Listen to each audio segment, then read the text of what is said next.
Faculty হয়েছে, দেখতে পাচ্ছি স্টুডেন্টস হয়েছে। তো আজকে এমও আমাদের এখানে প্রোগ্রামটা করলো।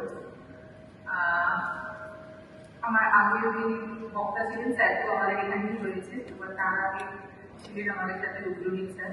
তো উনি কিছু কথা বললেন যেটা আমরা সত্যি সবাই জানি এবং আমরা আমাদের দৈনন্দিন জীবনে এগুলো মুখোমুখি হই এবং কিছু ক্ষেত্রে আমার মনে হয় আমরা সেগুলো থেকে বেরিয়ে আসতে পারি, কিছু ক্ষেত্রে হয়তো বেরোনো যায় না, নানা রকম চাপ থাকে, নানা রকম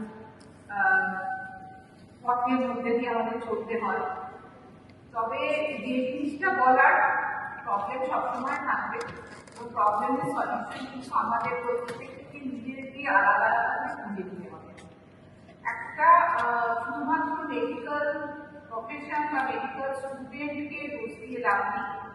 আমার মনে হয় পুরো সমাজটাই একটা অবক্ষয়ের মধ্যে দিয়ে যাচ্ছে এবং যখন একটা সবসময় একটা সাইকেলের মধ্যে চলে, যখন এরকম অবক্ষয় আসে তখনই আমরা ভাবি যে কি করে এর থেকে বেরোতে হবে এবং বেরোনোর রাস্তাটাও আমরাই বের করি।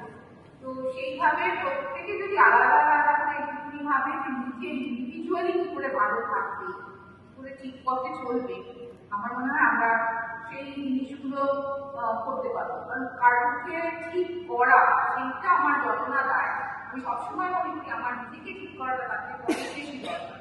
অন্যর দিকে আগুন তোলার থেকে আগে আমার নিজের দিকে আঙুলটা তোলা দরকার, নিজের মধ্যে কি ভুল আছে সেটাকে চিহ্নিত করা দরকার, সেটা থেকে আমি করে বেরোতে পারি সেটা ভাবা দরকার।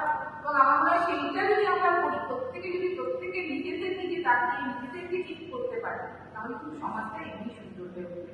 এরও আজকে এসেছে এখানে, সকলের পাশে দাঁড়ানোর জন্য ওনারা বক্তব্য রাখেন। আমি আশা করবো যে ভবিষ্যতে আমরা একটা সুন্দর ছবি দেখতে পাবো, যেরকম আজকে আমরা ভাবছি একটা স্বপ্ন নিয়ে ওনারা এসেছেন, স্বপ্নটাকে যাতে আমরা সত্যি করতে পারি, আমরা আমাদের সাথে